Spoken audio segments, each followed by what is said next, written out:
city that began as the original cultural crossroads of the United States, with an enviable confluence of Native American, Spanish, Western, and even Eastern influence. It's a destination where traditions are strong and artistic boundaries are always pushed. Whether it's the quality of the light, mountains, or margaritas, people have been drawn to this city that has been in a state of evolution for 400 years. I'm in Santa Fe, New Mexico. I'm Samantha Brown, and I've traveled all over this world. And I'm always looking to find the destinations, the experiences, and most importantly, the people who make us feel like we're really a part of a place. That's why I have a love of travel, and why these are my places to love. Samantha Brown's Places to Love is made possible by... We believe watching the world go by isn't You can enough. fast forward to this. That's why we climb.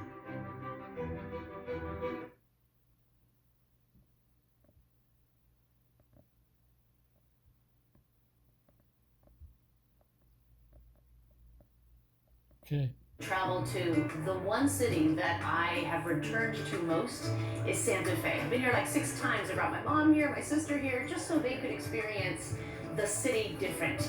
So when I come back, there are always those things that I want to do that really represent the traditions of Santa Fe, but then I also want to go to those places and meet the people who are changing those traditions. One tradition in Santa Fe is breakfast at Tia Sophia's. Opened in 1975, its breakfast burrito is the gold standard. And I'm enjoying breakfast like I used to when I was 9, over the funnies. So this one I was just working on a while ago. There's no rhythm. My name is Ricardo Kate. I'm from Santo Domingo Pueblo here in New Mexico, and I draw the only native cartoon in the United States that's in a mainstream newspaper as a daily. And your cartoons appear in the Santa Fe New Mexican. Yeah, I usually draw these cartoons on a single sheet. There's 6 different cartoons. There's Monday, Tuesday, Wednesday, Thursday, Friday, Saturday. Do you as a cartoonist have to get funnier as the week gets long? Do you feel like you build to Saturday, and Saturday is sort of your masterpiece of that week? Well, I keep in mind that most people read on Friday and Saturday, so I try to get the funnier ones towards the end. And how did you get this gig, as it were, in a daily newspaper? I walked in, and I originally went in to get a job as a writer, but they didn't need any freelance writers, and so just as an afterthought, I had my sketchbook with me, and I said, well, do you need a cartoonist? We went back and forth for about 10-15 minutes, and finally she says, okay, let me see the cartoon. And her reaction was your reaction. What's my reaction? Same thing, yeah. This is really good. And so that's what she said. We have to have this cartoon in here. The country's been waiting 500 plus years for this cartoon. The general is one of my main characters, and the chief is also one of my main characters. So this is your protagonist, and he's just known as the chief.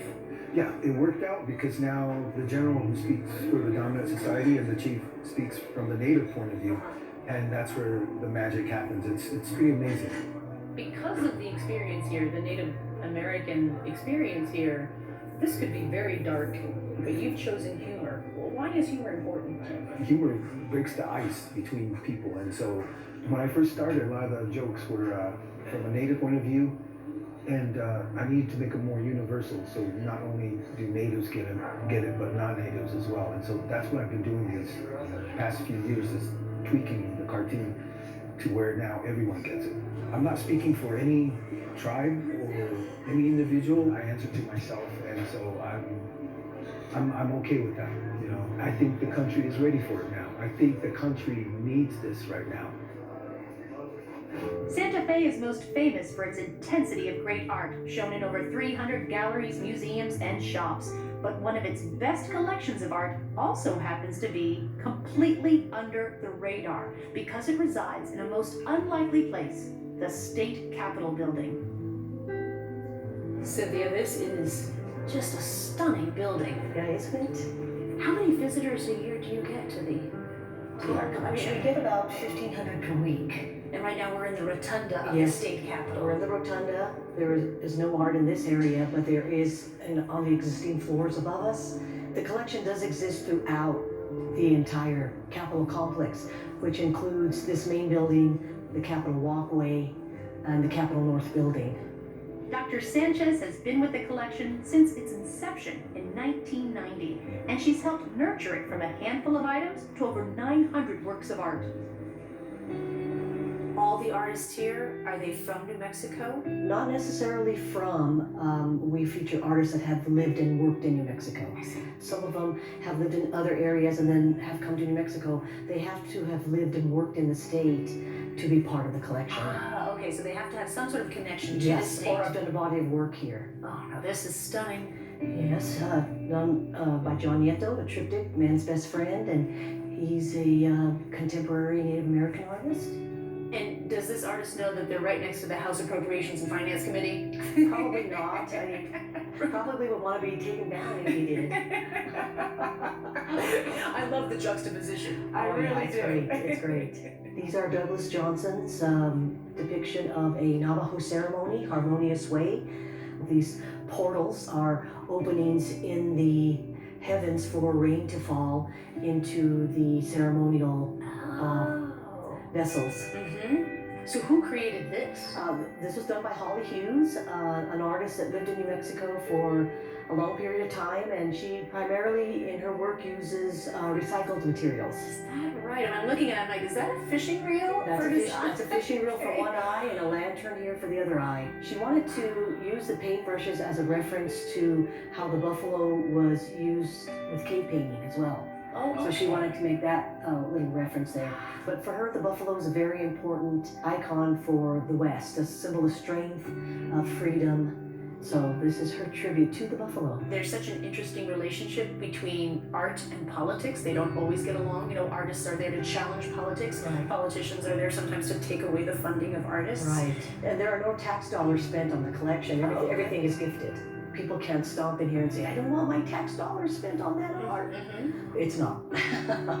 Everything is gifted. What an amazing thing you have created here. What is the overall mission of having a permanent collection like this? Just like Douglas Johnson's piece, Harmonious Way, I feel like these two entities are existing in harmony. Really, the lawmaking that goes on, the politics that go on in the building, as well as the art collection and the dialogues that happen about the art and about the politics. I think they're existing and living peacefully, coexisting in this building. You know, working hand in hand here. That's right, that's right. And it all goes hand in hand. I mean, it's the natural beauty that really contributed to the whole art scene, and a lot of the historic preservation relates to the trails. There's historic trails. So Tim, we're still within the city limits of Santa Fe? Yep, most of the Tailball Trails is within city limits. It's 25 miles of trails right on the eastern edge of town. You could be downtown in less than 10 minutes. It's actually kind of, this side of Santa Fe is lesser known. You know, everybody knows about the art scene and some of the history, of course. But we got a pretty good outdoors scene. The hiking and biking and skiing and all those things are great parts of Santa Fe that complement the art and the history. But you have a real connection to these trails in particular, like you help maintain them. Yes, I come out with volunteers who help maintain these trails, and I also take kids out on field trips on these trails. What do you show the kids? What do you hope that children take away from having this sort of access? Well, you know, we want them to be the next generation of conservationists, so actually, really, I want them to understand that these are public trails that are in public open space. It belongs to everyone. It belongs to them. So you were telling me about a vista that I was going to hike on Yes, yeah, we're here at Junction 8, and so we have these nifty wayfinding signs that help you figure out which way to go. The vista is just above Junction 7. So I should go in the direction of 7? Yeah, it's about 3/10 of a mile. Nice. And when you get to 7, you can head right, look up, you'll see a high spot. That's where the bench and the view are. Nice.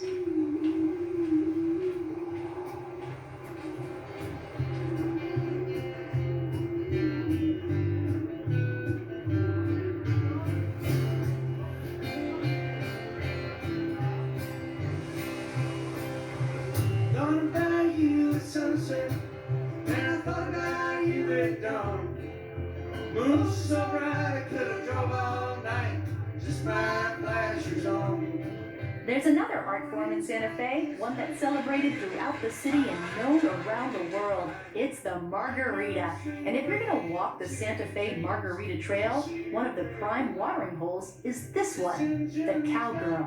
Oh, thank you. All right. No problem. I have been looking forward to this all day. It's a good one. The red chili rim, Yeah. kind of adds a whole other layer to the margarita. Definitely. Just to say, you're in New Mexico. I know. The Southwest is known for margaritas. We're known for that flavor, that Southwestern kind of spice, and so they come in here looking for a margarita. My headlights on. How many tequilas do you have here at the Cowgirl? We have over 40, so more than enough. Yeah. Oh my God. Yeah, it's a lot. Do you know that you're in this passport book? Yeah, we get those a lot. It's really cool having people come from, all over the world, and they have this margarita trail, and they've tried them everywhere else, and then the best is when they try ours and they say it's the best. I love how it just legitimizes drinking. Yeah. And I bought this little book, so it's totally studious. Yeah. And I'm just here for like research purposes. Exactly. And That's I the just whole need to point. get a little stamp for my cute little book. Yes, you do. Let me stamp that for you.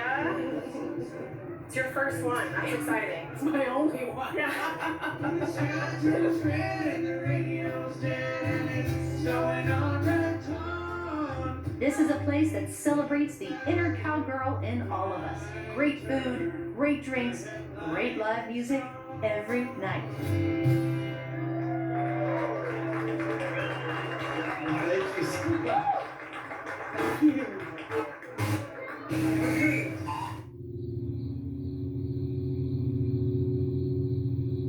We are here to solve a mystery. This is the home of a family, but the family has disappeared. And every now empty room has a clue to what happened. But within the rooms, there are various passageways, portals, if you will, that lead to magical, almost inexplicable worlds.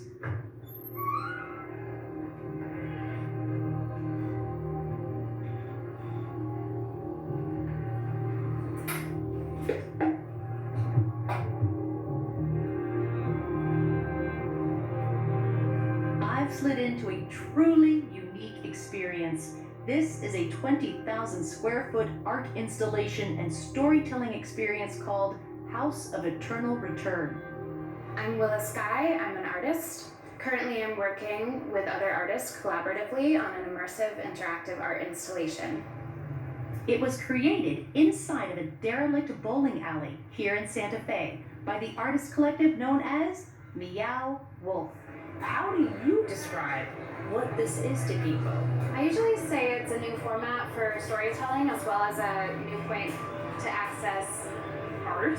In Santa Fe where there's so many galleries, it's easy to get in that mindset of like, oh, I'm gonna go see art, and you're looking at things on a white wall, and this is art you can step inside of.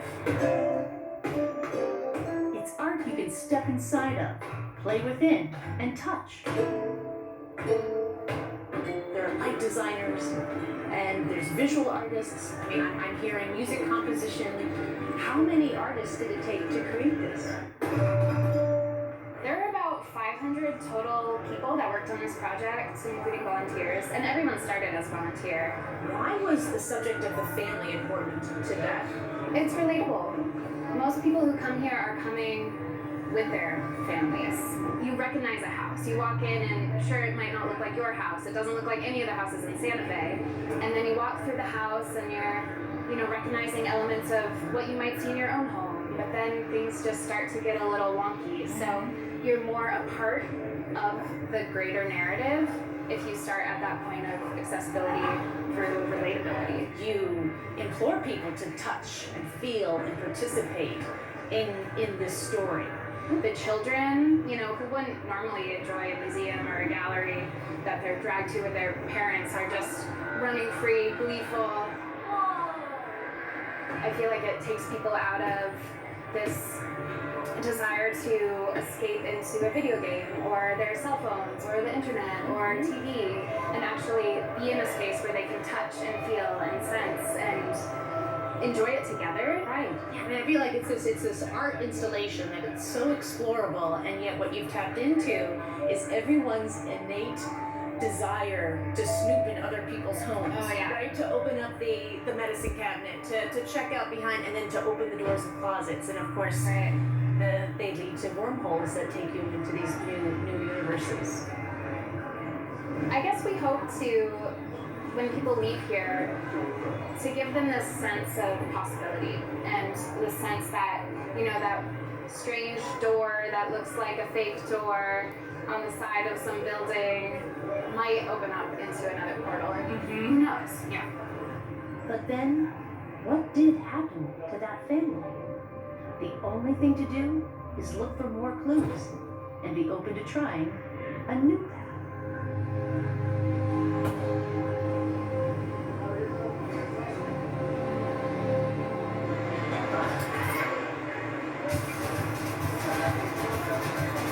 The restaurant scene in Santa Fe rivals cities 3 times its size, but no one would fault you for eating great Mexican food every night.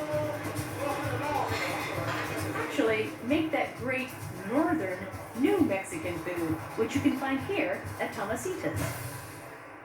I'm joining Georgia Mariol, who opened this Santa Fe institution over 45 years ago. Her background may surprise you.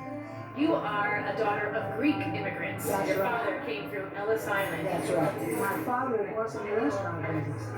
He had this place in Albuquerque, and he passed away. I left my mother with her children, with 6 of us. So then who is Tomasita? What happened was her daughter had run this restaurant. It was called Flores. Her daughter and her husband didn't know anything about restaurants and blew it. So then I went to eat there, and the food was like, God, just what I've always had. You know, just how I grew up with. So I took over. I go in my first day out, and Tomasita's in there cooking. So she says, are you going to keep me or fire me? I said, I think I'm going to keep you. It's northern New Mexican style cooking. What is that? What does that mean? Red and green. Red and green. Pure red and green. Red chili peppers and green chili peppers? Yes. Okay. The red and green chili peppers are also known as Christmas when you order them together, and the enchiladas aren't rolled but layered and flat. So what does a young woman of Greek immigrants know about northern New Mexican cuisine?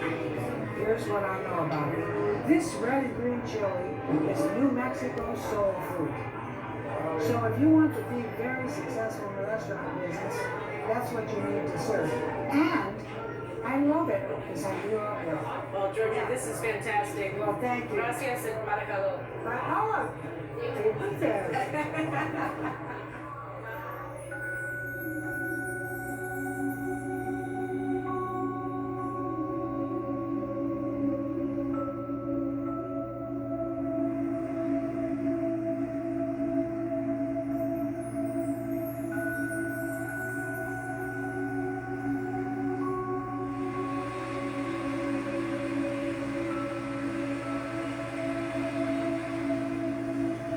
I've been coming here for close to 20 years because there's just no place like it in the world. The baths are all open to nature. You are surrounded by a mountain landscape where you not only smell the pinon and the juniper trees, but you can feel the air and the wind. This goes way beyond relaxation for me. It's that more challenging to get to sense of inner peace within yourself.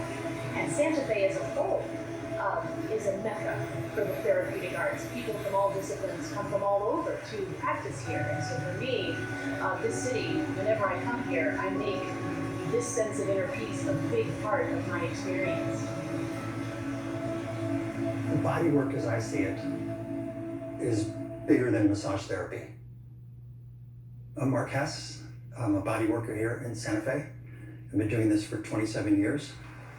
In my practice, when I meet somebody and bring someone into my treatment room, I'm starting to assess them as they're approaching me. How they walk, how they're moving. Hi, Samantha. I'm Mark, your therapist today. Oh, nice to meet you. Yeah, you're here for the traditional Japanese shiatsu massage? Yes, I am. Great. Come on in. All these things calculate into how I'm going to initially begin the treatment. A big piece of the body work I do is called anma. We call it, in general terms, shiatsu, but it's actually a tradition from Japan, and it's done throughout Asia. If you know anything about shiatsu, it's a rubbing, pulsing, moving down meridians, and covering the whole body. It's done clothed, and in anma shiatsu, we're working on mechanical lines of strain. And the body will tell you. Our bodies will tell us. And that's what I love about body work. When I'm receiving, I'm listening. It's always an inventory. When I'm receiving, I'm wondering, well, I wonder how that got there. I didn't know that hurt. Or am I really relaxed? Is this as far as I can relax? So I'm carrying that dialogue with my clients, with my hands, and sometimes quite often verbally, but quite often it's a physical dialogue, physical exchange we're having. And their bodies, to watch them go from the place they started to the place that they are trying to get to, and the process of dropping into their bodies, that's a game changer. That in itself is a game changer. So that's just where we start. And I think that's where we're all trying to get to, is this place of just feeling ourselves and knowing ourselves.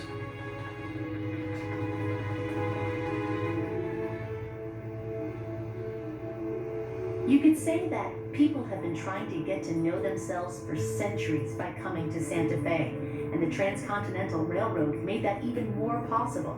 If you were coming to the city back then, most likely you were staying here, on this corner, at the Lavonda Hotel.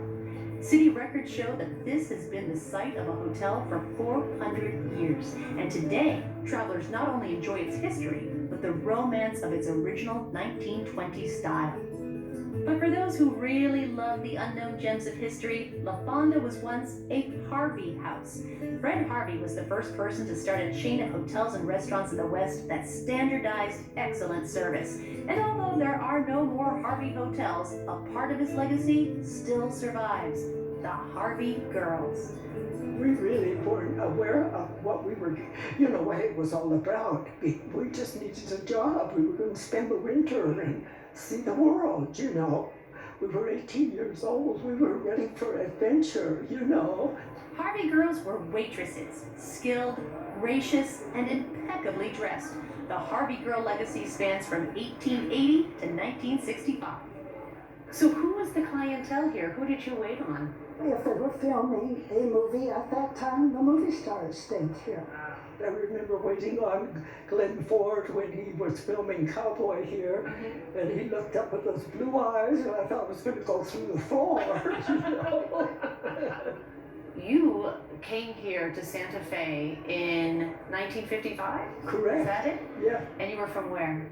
Minnesota. Minnesota. We were born and raised on a dairy farm, small. This was one of the few jobs available to a young woman who was independent and wanted to travel. The Harvey Girls were instrumental in implementing what our idea of friendly service is today, at a time when there probably wasn't a lot of it. And you must still live in Santa Fe? That's right. Why'd you stay? The climate is superb. The culture, the beauty, the mountains. It is just a lovely city. If you're really looking for somewhere to just quiet your mind and heal yourself, this is definitely a place to do that. I think that's why there's a high influx of artists and writers and people who are searching some sort of inner peace or contemplative journey. You also find people who come here looking for something in their lives, and Santa Fe has a weird way of putting you to task. There's 3 different cultures that are here, the white culture, the Hispanic culture, and natives. And I think we could serve as a model for the rest of the country, or even the rest of the world, where 3 different cultures can live together. When you get to taste the food of a region that cannot be replicated anywhere else, when you are challenged by a diversity of art that is more than a scene, but offers a new way of seeing, when a city allows you to be at a cultural crossroads and then all by yourself, that is when we share a love of travel. And that's why Santa Fe, New Mexico is a place to love.